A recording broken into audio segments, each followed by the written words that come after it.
Aún recuerdo el sonido de esa puerta cerrándose en mi cara. No fue un simple portazo, fue el sonido de mi corazón rompiéndose en 1000 pedazos. Yo, Josefina Ramírez, viuda de 62 años, estaba de pie frente a la casa de mi único hijo en la colonia Roma de la Ciudad de México, con un pastel de 3 leches en mis manos temblorosas y lágrimas rodando por mis mejillas. No insista, doña Josefina. Sandra no quiere que vea a Valentina por ahora, me había dicho mi hijo Miguel con la mirada baja, evitando mis ojos. Dice que usted critica demasiado sus métodos de crianza y que la niña siempre vuelve malcriada después de estar con usted. ¿Malcriada? ¿Mi Valentina? ¿Mi preciosa nieta de 5 años? Lo único que hacía era llenarla del amor que me rebosaba desde que la vi por primera vez en la sala de maternidad del Hospital Ángeles. Desde que mi Raúl murió hace 3 años, Valentina se había convertido en mi razón de vivir. Miguel, por favor, hijo, es el cumpleaños de Valentina. Le prometí que vendría, supliqué, mientras sostenía el pastel que había preparado con tanto esmero, decorado con pequeñas princesas de azúcar como le gustaban a mi nieta. Lo siento, mamá. Sandra dice que ya compraron pastel y que es mejor así por un tiempo. Cuando la puerta se cerró, me quedé inmóvil, sintiendo cómo la fresca tarde de noviembre en la ciudad se volvía gélida. Al otro lado de la puerta, creí escuchar la vocecita de Valentina preguntando: ¿era mi abuelita Josefina? Seguida del silencio de Miguel y el tajante «no es nadie, mi amor», de Sandra. Regresé a mi pequeño departamento en la colonia Narvarte, donde las paredes estaban cubiertas de fotos de Valentina. Cada rincón guardaba un recuerdo. Su primer diente, sus primeros pasos en el Parque México, nuestras visitas dominicales al castillo de Chapultepec. ¿Cómo podían alejarme así de ella? Esa noche, mientras las luces de la ciudad parpadeaban frente a mi ventana y el ruido del tráfico se mezclaba con mis sollozos, tomé una decisión. No me quedaría de brazos cruzados. No era la típica abuela mexicana que agacha la cabeza y acepta los designios de la nuera. No cuando el bienestar de mi nieta estaba en juego.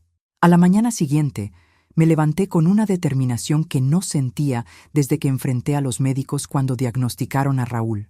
Me puse mi mejor vestido, ese azul marino que Raúl siempre decía que resaltaba mis ojos, me pinté los labios de un rojo discreto y me dirigí al mercado de Medellín. Doña Lupita, mi comadre de toda la vida que vendía hierbas y remedios tradicionales, me vio llegar y de inmediato notó mi semblante. «Ay, comadre, ¿qué le pasa? Trae una cara que ni cuando el difuntito Raúl, que en paz descanse, la dejó plantada en su primera cita». Le conté todo mientras ella preparaba un té de tila para calmarme. Su puesto, rodeado de ristras de chiles secos y el aroma de cilantro fresco, se convirtió en mi confesionario. Esa nuera suya siempre ha sido una estirada, Josefina. Desde que la conocí en el bautizo de Valentina, supe que daría problemas. Doña Lupita se acomodó el mandil floreado y continuó: «Pero usted no se deje. Los abuelos tenemos derechos, ¿me oye? Derechos. ¿Pero qué puedo hacer, Lupita? Si me presento otra vez en su casa, Sandra es capaz de llamar a la policía». Lupita me miró con una mezcla de compasión y firmeza. «Comadre, ¿se acuerda cuando nos organizamos para evitar que cerraran el mercado? Cuando hicimos esa manifestación frente al ayuntamiento? Usted fue la que nos dio valor a todos». Sonreí al recordarlo. Había sido una batalla difícil contra desarrolladores inmobiliarios que querían convertir nuestro mercado tradicional en un centro comercial moderno. Habíamos ganado. «Lo que necesita es estrategia, no confrontación», continuó Lupita mientras envolvía unos chiles pasilla para un cliente. «Empiece por su hijo. Él es el puente entre usted y su nieta». Esa misma tarde esperé a Miguel fuera de su oficina en Santa Fe. Lo vi salir del edificio de cristal y acero, tan diferente a la carpintería donde trabajaba su padre. Mi hijo, con su traje impecable y su maletín de cuero, parecía pertenecer a otro mundo. «Mamá, ¿qué haces aquí?», preguntó sorprendido al verme sentada en una banca cercana. «Vengo a invitarte a comer, hijo, como en los viejos tiempos». Durante la comida en un pequeño restaurante de comida oaxaqueña, evité mencionar a Valentina o a Sandra. En cambio, le pregunté por su trabajo, sus proyectos, su vida. Lo escuché hablar de sus preocupaciones financieras, de cómo la hipoteca de la casa en la Roma era una carga pesada, de cómo temía no estar a la altura de las expectativas en su empresa. Miguel, le dije tomando su mano sobre la mesa, siempre has sido un buen hijo y sé que eres un buen padre. Solo quiero que sepas que estoy aquí para apoyarte, siempre. Vi cómo sus ojos, tan parecidos a los de su padre, se humedecían ligeramente. Mamá, lo de ayer, Sandra estaba muy alterada. Dice que le dijiste que estaba criando mal a Valentina, que la niña necesitaba más disciplina. Respiré profundo. Hijo, nunca dije eso. Solo le sugerí que tal vez Valentina necesitaba más tiempo de juego al aire libre en vez de tantas horas frente a la tablet. Miguel suspiró. Lo sé, mamá, pero Sandra es muy sensible con el tema de la crianza. Su propia madre la criticaba constantemente y creo que ahora proyecta esos miedos contigo. Esa revelación fue como encontrar una pieza clave del rompecabezas. Sandra no me veía a mí, veía a su propia madre juzgándola. Al despedirnos, Miguel me abrazó más fuerte que de costumbre. Hablaré con Sandra, mamá, te lo prometo, pero yo sabía que necesitaría más que una promesa. Mientras regresaba a casa en el metro, rodeada de rostros cansados de trabajadores que volvían a sus hogares, formulé mi plan. No recuperaría a mi nieta a través de la confrontación, sino del entendimiento y la paciencia. Lo que no sabía era que el destino me tenía preparada una prueba mucho mayor, y que en menos de un mes sería Sandra quien vendría a buscarme desesperadamente. Los días siguientes fueron un ejercicio de paciencia y estrategia. Recordé lo que mi abuela Concepción me enseñó de niña en nuestro pueblo en Michoacán. Josefinita, para enderezar un árbol torcido no se usa fuerza, sino tiempo y constancia. Comencé enviando pequeños detalles a la casa de Miguel y Sandra, nada ostentoso que pudiera interpretarse como un soborno o una intrusión, sino gestos significativos. Un domingo les hice llegar tamales de dulce, los favoritos de Miguel desde niño. El miércoles, una receta de sopa de lima que Sandra había elogiado en una comida familiar hacía meses. No incluía notas ni mensajes, solo mi nombre en las entregas. La semana siguiente, contacté a Mariana, la madrina de bautizo de Valentina y amiga cercana de Sandra. Nos encontramos en el Café La Habana en Bucareli, donde tantas veces había ido con Raúl a escuchar boleros mientras compartíamos un café cubano. Doña Josefina, Sandra está pasando por un momento difícil, me explicó Mariana removiendo su café. La ascendieron en la agencia de publicidad y está trabajando horas extra para demostrar que merece el puesto. Llega exhausta a casa y cualquier comentario lo toma como crítica. Nunca fue mi intención criticarla, respondí sinceramente. Solo quiero ser parte de la vida de mi nieta. Mariana me miró con simpatía. ¿Sabe? Sandra siempre habla de lo activa que es usted en su comunidad, de cómo organizó la cooperativa de bordado para las mujeres del barrio. En el fondo, creo que la admira. Esa información me dio una idea. Tal vez el camino hacia Sandra no era a través de Valentina, sino mostrándole quién era yo realmente. La invité, a través de Mariana, a una exposición de arte textil tradicional que organizamos en el Centro Cultural La Ciudadela. Para mi sorpresa, Sandra aceptó. Llegó sola, sin Miguel ni Valentina, vestida con un elegante traje sastre que contrastaba con mi huipil bordado de Oaxaca. Bienvenida, Sandra. La saludé con calidez genuina. Me alegra que hayas venido. Recorrimos la exposición mientras le explicaba el significado de cada pieza, cómo las mujeres del taller habían aprendido técnicas ancestrales y las habían adaptado a diseños contemporáneos, creando un puente entre tradición y modernidad. Es impresionante lo que han logrado, comentó Sandra, observando un tapiz que representaba la migración desde pueblos rurales hacia la ciudad. No sabía que usted coordinaba todo esto. Cada mujer aquí tiene una historia, Sandra. Algunas huyeron de la violencia, otras buscan mantener a sus familias. Todas encontraron una forma de expresarse y sostenerse. Me detuve frente a una pieza particularmente colorida. Esta la bordó Carmela, que llegó sin hablar español, solo purépecha, y ahora da talleres en escuelas. Vi algo cambiar en la mirada de Sandra, un destello de respeto que no había estado ahí antes. Tomamos un café en la pequeña cafetería del Centro Cultural. Por primera vez, conversamos sin la sombra de Valentina entre nosotras. Le conté sobre mi vida antes de ser abuela, mi trabajo como maestra de primaria, mis luchas sindicales, mis sueños de juventud. Miguel nunca me contó que usted fue la primera de su familia en ir a la universidad, dijo Sandra con genuina sorpresa. Mi padre se opuso. Decía que las mujeres no necesitaban estudios, solo un buen marido. Mi madre vendió sus joyas a escondidas para pagar mi primer semestre. Sandra permaneció en silencio un momento. Mi madre también se opuso a que estudiara publicidad. Quería que fuera contadora como ella. Era la primera vez que mencionaba a su propia madre sin tensión en la voz. Nos despedimos con un abrazo tentativo. No mencionamos a Valentina ni acordamos un siguiente encuentro. Pero algo había cambiado. Un pequeño puente se había construido. Mientras tanto, seguí enviando mensajes discretos a Miguel preguntando por su día, compartiendo recuerdos de su infancia, recordándole sutilmente mi presencia sin presionar por ver a Valentina. Una tarde, recibí una llamada de él. «Mamá, ¿podrías ayudarme con algo? Necesito recoger unos documentos importantes en Coyoacán, pero estoy atrapado en una junta. Sandra también está ocupada y la niñera de Valentina se reportó enferma». Mi corazón se aceleró. «Claro, hijo. ¿Quieres que recoja a Valentina de la escuela?» Hubo una pausa. «Sí, si no es molestia. Sandra está de acuerdo». Esas últimas 3 palabras fueron música para mis oídos. Llegué temprano a la escuela en la colonia del Valle. Cuando sonó la campana, vi a mi nieta salir con su uniforme azul marino y su mochila de unicornios. Sus ojos se iluminaron al verme. «Abuelita, viniste». Se lanzó a mis brazos con tanta fuerza que casi me hizo perder el equilibrio.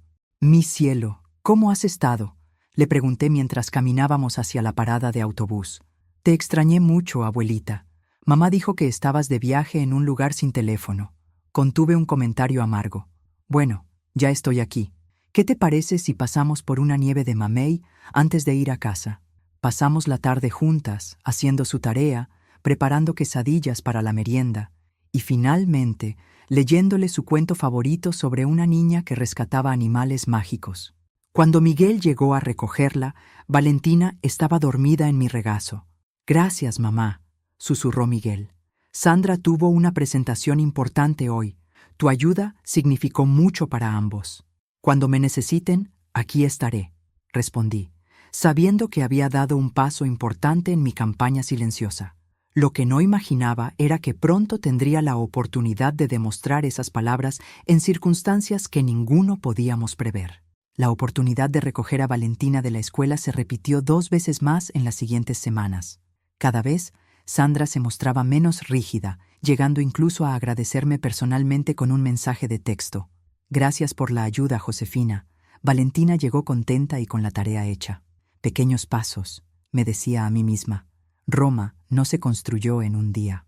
Una tarde, mientras regaba mis plantas de sábila en el pequeño balcón de mi departamento, recibí una invitación inesperada. Sandra me pedía que los acompañara el domingo al zoológico de Chapultepec. «A Valentina le encantaría que vinieras», decía el mensaje. Ese domingo fue como volver a respirar después de estar bajo el agua. Caminamos los 4 por el zoológico, comimos esquites y elotes preparados y tomamos fotos frente a los pandas.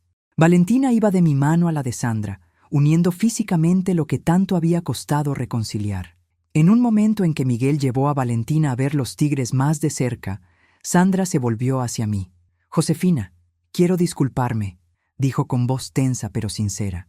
Reaccioné exageradamente a sus comentarios. Estoy bajo mucha presión en el trabajo y a veces siento que no soy la madre que Valentina merece. La miré sorprendida por esta confesión. «Sandra, criar a un hijo es el trabajo más difícil del mundo y nadie nos da un manual. Lo estás haciendo muy bien». «¿De verdad lo cree?», preguntó con una vulnerabilidad que nunca le había visto. «Valentina es una niña feliz, inteligente y compasiva. Eso no sucede por accidente». Vi cómo sus ojos se humedecían antes de que rápidamente se pusiera sus gafas de sol. Esa tarde marcó un nuevo comienzo. No éramos mejores amigas, pero había respeto mutuo. Sandra empezó a permitirme visitas regulares, e incluso acordamos que Valentina se quedaría conmigo un fin de semana al mes para que ellos pudieran tener tiempo de pareja. La vida parecía haber encontrado un nuevo equilibrio. Hasta esa noche de diciembre, cuando el teléfono sonó a las 2:38 de la madrugada. «¿Josefina?». La voz de Sandra era apenas reconocible, entrecortada por sollozos. Es Miguel. Está en el hospital. Me vestí tan rápido como mis manos temblorosas me permitieron. Tomé un taxi que me pareció eterno hasta el Hospital Español en Polanco. Encontré a Sandra en la sala de espera, con Valentina dormida sobre 2 sillas, cubierta con un suéter demasiado grande. ¿Qué pasó?, pregunté tomando las manos heladas de Sandra. Estábamos durmiendo. De repente Miguel empezó a quejarse de un dolor en el pecho. Pensé que era indigestión, pero luego se puso pálido y no podía respirar. Sandra hablaba entre lágrimas. La ambulancia tardó tanto. Dicen que pudo ser un infarto. Mi corazón se detuvo un instante. Raúl había muerto de un infarto fulminante. La historia no podía repetirse. ¿Dónde está ahora? ¿Qué han dicho los médicos? Está en cuidados intensivos. No me dejan verlo. Sandra se derrumbó en mis brazos, toda su compostura habitual desvanecida. Tengo tanto miedo, Josefina. La sostuve mientras lloraba, sintiendo cómo nuestras diferencias se disolvían ante el miedo compartido. Vi a mi nieta durmiendo, ajena a la gravedad de la situación, y supe que debía ser fuerte por las dos. Las horas en el hospital se convirtieron en un borroso vaivén de médicos, enfermeras, formularios y café amargo de máquina. Cuando Valentina despertó, confundida y asustada, me la llevé a la cafetería para explicarle con palabras sencillas que su papá estaba enfermo y los doctores lo estaban curando. ¿Como cuando me dio varicela y me pusieron esa crema que picaba?, preguntó con la lógica simple de los niños. Algo así, mi amor. Pero tu papá es fuerte como un roble, igual que tú. Por la tarde, el doctor finalmente salió a informarnos. No había sido un infarto, sino una arritmia severa causada por una miocarditis. Miguel necesitaría tratamiento y reposo absoluto durante al menos un mes. ¿Puede regresar a casa?, preguntó Sandra, visiblemente aliviada, pero aún preocupada. En 2 días, si evoluciona bien, respondió el médico. Pero necesitará cuidados constantes, medicación regular y nada de estrés. Vi cómo el alivio en el rostro de Sandra se transformaba en una nueva preocupación. Pero mi presentación para el cliente internacional, no puedo cancelarla. ¿Dependen tantos empleos de eso? Yo cuidaré de Miguel. Me ofrecí sin dudar. Puedo quedarme en su casa el tiempo que sea necesario. Sandra me miró como si me viera realmente por primera vez. ¿Haría eso por nosotros? Son mi familia, respondí simplemente. 2 días después, ayudé a instalar a Miguel en su habitación. Estaba débil pero de buen humor, insistiendo en que podría volver al trabajo pronto, idea que tanto el médico como yo desaprobamos rotundamente. Sandra tuvo que volar a Monterrey para su presentación, prometiendo regresar en 3 días. Me quedé a cargo de la casa, de Valentina y de mi hijo convaleciente. Fue como retroceder en el tiempo. Preparé los caldos y remedios que mi madre hacía cuando enfermábamos. Caldo de pollo con verduras frescas, té de canela con manzanilla y compresas de hierbas que ayudaban a calmar la ansiedad. Llevaba a Valentina a la escuela, la ayudaba con sus tareas, y juntas visitábamos a Miguel en su habitación para jugar cartas o leerle. Por las noches, cuando Valentina dormía, me sentaba junto a mi hijo y conversábamos como no lo habíamos hecho en años.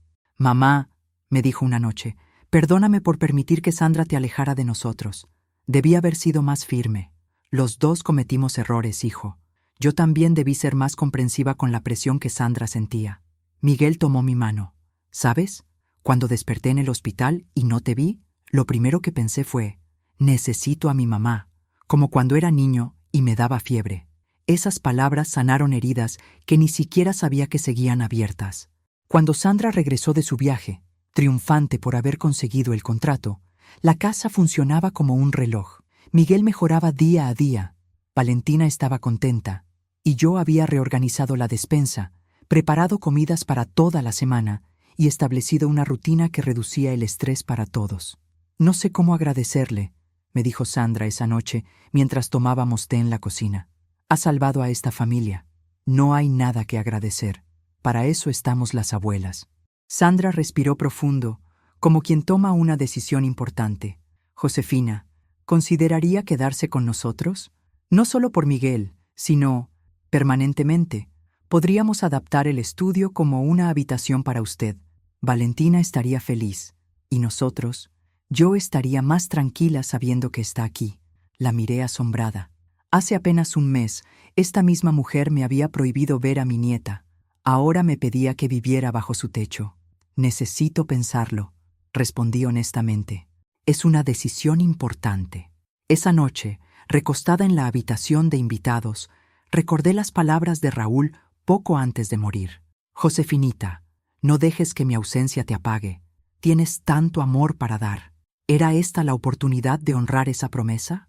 ¿O estaba a punto de cometer un error que podría revivir viejos conflictos? La propuesta de Sandra me mantuvo despierta esa noche, pesando los pros y contras mientras escuchaba los sonidos nocturnos de una casa que no era la mía. Desde la recámara contigua podía oír la respiración tranquila de Miguel, y más allá, los ocasionales murmullos de Valentina en sueños. Mi departamento en la Narvarte era pequeño, pero era mi refugio, mi espacio, lleno de recuerdos de Raúl y de la vida que construimos juntos. Allí estaban sus libros de historia que tanto atesoraba, su colección de discos de vinilo y esa mecedora donde pasó tantas tardes contemplando el atardecer sobre la ciudad. ¿Estaba lista para dejarlo atrás? A la mañana siguiente, mientras preparaba el desayuno, huevos rancheros como le gustaban a Miguel y hot cakes con forma de corazón para Valentina, Sandra entró a la cocina ya vestida para la oficina. «Buenos días, Josefina», me saludó mientras se servía café. «Sobre lo que hablamos anoche, no quiero presionarla, pero la oferta sigue en pie». «Lo estoy considerando seriamente», respondí. «Pero tengo una contrapropuesta». Sandra levantó las cejas con interés. «En lugar de mudarme permanentemente, ¿qué tal si empezamos con un período de prueba? Un mes quizás. Así todos podemos ver cómo funciona esta nueva dinámica». Sandra asintió lentamente. «Me parece sensato. ¿Y su departamento?» «Lo mantendré por ahora. Además, tengo compromisos con el taller de bordado y con mi grupo de lectura en la biblioteca pública. No quiero abandonarlos». «Por supuesto», concedió Sandra con una sonrisa que parecía genuinamente comprensiva. «No queremos que renuncie a su independencia, solo que sea parte de nuestra vida diaria». Esas palabras, parte de nuestra vida diaria, resonaron en mí con una dulzura inesperada. Así comenzó mi estancia temporal en la casa de la colonia Roma. Traje algunas de mis pertenencias: ropa, mis libros favoritos, las plantas que podía transportar y, por supuesto, mi vieja máquina de coser Singer que había pertenecido a mi madre. Los primeros días fueron un ajuste para todos. A Sandra le costaba ceder el control de la cocina. A mí me resultaba difícil adaptarme a sus horarios y rutinas tan estructuradas. Miguel, aún convaleciente, observaba nuestros esfuerzos por convivir armoniosamente con una mezcla de diversión y preocupación. La única que parecía completamente feliz con el arreglo era Valentina, quien ahora tenía a su abuelita a tiempo completo. «Abuelita, ¿me cuentas otra vez cómo era el pueblo donde creciste?», me pedía cada noche antes de dormir. Y yo le describía Paracho, con sus calles empedradas, el aroma a madera de los talleres de guitarras, las jacarandas floreciendo en primavera y las fiestas patronales donde el pueblo entero se reunía para bailar hasta el amanecer. «¿Podemos ir algún día?», preguntaba invariablemente. «Claro que sí, mi cielo, cuando tu papá esté recuperado del todo». Una tarde, mientras Sandra trabajaba en su computadora en la sala, me senté junto a ella con mi bordado. «¿Qué está haciendo?», preguntó, apartando la vista de la pantalla. «Un tenango», respondí mostrándole la tela donde iba tomando forma un colorido paisaje con animales y plantas. «Es un estilo de bordado tradicional de Hidalgo. Lo aprendí de doña Esperanza, una señora que vino a dar un taller en el centro comunitario». Sandra observó con genuino interés. «Es precioso. Me recuerda a los diseños que usamos para la campaña de turismo del año pasado».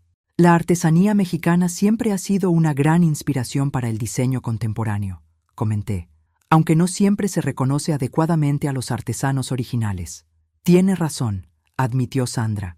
«En mi agencia intentamos siempre trabajar directamente con artesanos cuando incorporamos elementos tradicionales».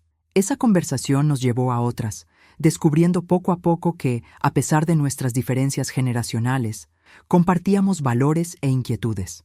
Sandra resultó ser mucho más consciente social y políticamente de lo que yo había asumido, y ella pareció sorprenderse de mi apertura hacia ideas progresistas. Miguel mejoraba día a día. Comenzó a dar pequeños paseos por el vecindario, siempre acompañado por mí o por Sandra. Su recuperación era motivo de alegría, pero también me recordaba que mi estancia temporal tendría un final natural cuando él estuviera completamente recuperado. Un domingo, Sandra propuso un picnic en el Parque México. Era un día perfecto de enero, con ese sol invernal que calienta sin quemar y un cielo tan azul que parecía irreal. Sentados sobre una manta, con los restos de nuestros sándwiches y frutas, Valentina perseguía mariposas a pocos metros de nosotros. «Josefina», comenzó Sandra con una seriedad que me puso en alerta. «Sé que acordamos un mes de prueba, y ya casi se cumple». Miguel tomó su mano, indicándome que esta conversación estaba planeada. «Queremos pedirte que te quedes», continuó él. «No como una solución temporal, ni por mi enfermedad, sino porque en este mes nos hemos dado cuenta de lo mucho que aportas a nuestra familia. No es solo la ayuda práctica», añadió Sandra, «aunque debo admitir que desde que estás con nosotros todo funciona mejor. Es la sabiduría que traes, las historias, las tradiciones. Valentina está floreciendo con tu presencia». Me quedé sin palabras, algo raro en mí, según solía bromear Raúl. «Hemos estado hablando», continuó Miguel, «y quisiéramos proponerte algo más permanente. La casa tiene ese estudio que casi nunca usamos. Podríamos remodelarlo completamente para ti, con tu propia entrada si lo prefieres, para que mantengas tu independencia. Sería como una pequeña casa dentro de nuestra casa», explicó Sandra, «y podríamos ajustar las reglas de convivencia según lo necesitemos, día a día». Miré a mi alrededor, el parque lleno de familias disfrutando del día, Valentina corriendo feliz entre los árboles, mi hijo recuperándose milagrosamente, y esta mujer que una vez me cerró su puerta, ahora abriéndome no solo su casa, sino su corazón. «¿Y qué pasaría con mi departamento?», pregunté, más para ganar tiempo que por verdadera preocupación. «Podrías mantenerlo si quieres», respondió Miguel, «o rentarlo para tener un ingreso extra, o venderlo si prefieres. No hay prisa en decidir eso». Sandra me tomó las manos, un gesto que habría sido impensable 2 meses atrás. «Josefina, cuando le prohibí ver a Valentina, cometí el error más grande de mi vida. Estaba tan obsesionada con probar que podía ser una madre perfecta que no vi lo mucho que Valentina la necesitaba, lo mucho que todos la necesitábamos». Sus palabras me conmovieron profundamente. Pensé en Raúl, en lo que él me diría en este momento. Casi podía escuchar su voz. «Josefinita, la vida te está dando una segunda oportunidad de tener familia completa. Tómala». «Necesito pensarlo», respondí finalmente. «Es una decisión importante». Esa noche, mientras arropaba a Valentina, ella me hizo la pregunta que finalmente inclinó la balanza. «Abuelita, ¿te vas a quedar a vivir con nosotros para siempre?». Sus ojitos brillaban con esperanza. «¿Te gustaría eso, mi cielo?», le pregunté acariciando su cabello. «Sí, porque cuando tú estás, mamá sonríe más y papá cuenta chistes en la cena. Y tus hotcakes tienen caritas felices». La sabiduría de los niños, pensé, a veces es más clara que todas nuestras complicadas reflexiones adultas. A la mañana siguiente, durante el desayuno, anuncié mi decisión. «Me quedaré», dije simplemente, pero con una condición. Los 3 me miraron expectantes, incluso Valentina con su boca manchada de chocolate. «Quiero seguir con mis actividades. El taller de bordado, mis reuniones en el centro comunitario, mi grupo de lectura, y necesito libertad para ir y venir». «Por supuesto», asintió Sandra inmediatamente. «De hecho, me gustaría conocer más sobre su trabajo en el taller. Quizás podríamos encontrar formas de colaborar con mi agencia. Y yo podría ayudarte a remodelar el estudio», se ofreció Miguel. «Como en los viejos tiempos, cuando renovamos el baño de la casa de Coyoacán. ¿Recuerdas, mamá?». Valentina, entendiendo que había ganado la batalla sin siquiera luchar, aplaudió emocionada. «La abuelita se queda, la abuelita se queda». Las siguientes semanas fueron un torbellino de actividad. Vendí algunos muebles grandes de mi departamento, conservé los objetos más preciados y decidí rentar el lugar a una joven maestra que acababa de ser transferida a la escuela del barrio. La renta sería un complemento bienvenido a mi modesta pensión. El estudio se transformó en un espacio luminoso y acogedor. Miguel, ya casi recuperado por completo, supervisó la instalación de una pequeña cocineta y un baño completo.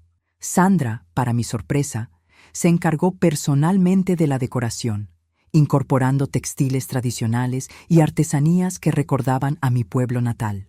«Quiero que se sienta como su hogar», me dijo mientras colgábamos unas cortinas que habíamos elegido juntas. Porque lo es.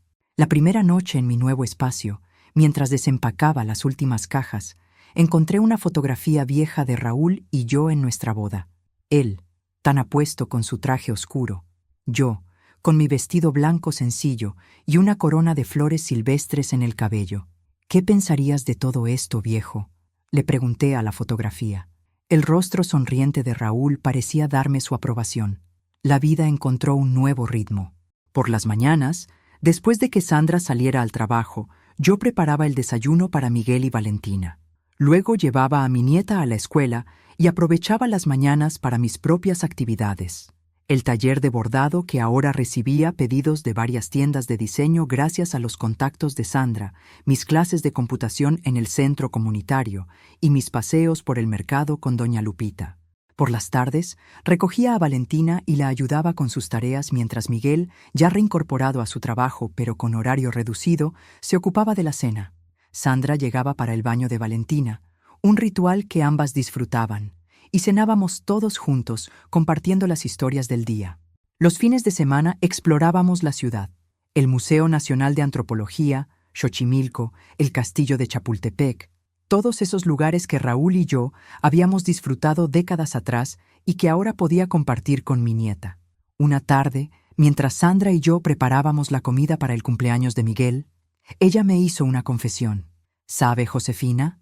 Cuando conocí a Miguel, una de las cosas que más me atrajo fue cómo hablaba de usted. Decía que su madre era la mujer más valiente y amorosa que conocía».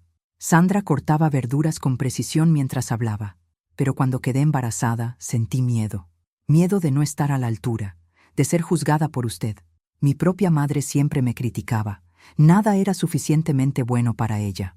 «Sandra», respondí mientras amasaba la harina para las tortillas, «criar hijos es el trabajo más difícil del mundo y todos cometemos errores. Mi mayor error fue no entender tus miedos, no ver que detrás de esa mujer tan segura y exitosa había alguien tan preocupada como yo por el bienestar de Valentina. Cuando Miguel enfermó», continuó ella, y noté que sus ojos se humedecían, «tuve tanto miedo de perderlo, y usted estuvo ahí, fuerte como una roca, a pesar de que yo la había tratado tan mal. Dejé la masa y la abracé, ambas con las manos enharinadas, una imagen que seguramente habría hecho reír a Miguel. «El rencor es un equipaje demasiado pesado para cargar por la vida, hija», le dije. Y por primera vez, la palabra «hija» surgió naturalmente entre nosotras. 6 meses después de mi mudanza, mientras celebrábamos el Día de las Madres con una comida en el jardín, Miguel anunció una noticia que cambiaría nuevamente nuestra dinámica familiar. «Mamá, Sandra, Valentina», comenzó con una sonrisa nerviosa. «Vamos a tener un bebé. Sandra está embarazada». La alegría estalló en nuestro pequeño jardín. Valentina saltaba emocionada ante la idea de ser hermana mayor. Sandra, radiante, compartió que tenía 3 meses de embarazo y que sería un niño. «¿Ya pensaron en nombres?», pregunté, aún asimilando la noticia. Miguel y Sandra intercambiaron una mirada cómplice. «Si estás de acuerdo», dijo mi hijo, «nos gustaría llamarlo Raúl». Las lágrimas que había contenido finalmente se desbordaron. Mi Raúl, mi compañero de vida, viviría de alguna manera en este nuevo bebé. Esa noche, sentada en el pequeño patio que separaba mi espacio del resto de la casa, contemplé el cielo estrellado de la Ciudad de México, tan raro de ver entre la contaminación y las luces urbanas. Hace apenas 8 meses estaba frente a una puerta cerrada con un pastel en las manos y el corazón roto. Hoy, esa misma puerta no solo estaba abierta, sino que me había conducido a un nuevo capítulo de mi vida que nunca imaginé posible. Mi nuera, la mujer que me había prohibido ver a mi nieta, ahora me consultaba sobre nombres para su futuro hijo. La vida da vueltas que ni el mejor novelista podría inventar. Pensé en todas las mujeres de mi taller de bordado, en sus historias de pérdidas y reconciliaciones, en cómo cada una había encontrado la forma de tejer nuevamente los hilos rotos de sus vidas. «Tenías razón, Raúl», susurré a las estrellas. «El amor siempre encuentra su camino». Escuché la puerta abrirse detrás de mí.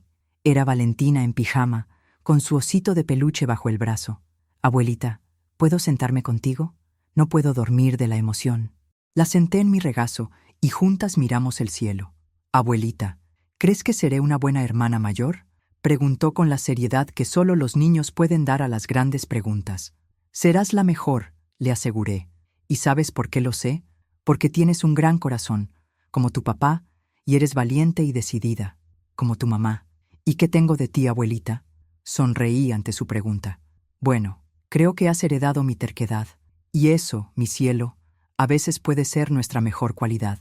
Porque si algo había aprendido en estos meses, era que la terquedad, cuando está alimentada por el amor, puede derribar las puertas más firmemente cerradas y construir puentes donde antes solo había abismos.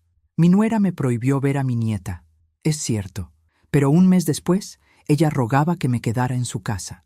Y yo, Josefina Ramírez, a mis 62 años, había aprendido que nunca es tarde para comenzar una nueva historia, especialmente cuando esa historia se teje con los hilos del perdón, la comprensión y el amor incondicional que solo una familia, con todas sus imperfecciones, puede ofrecer.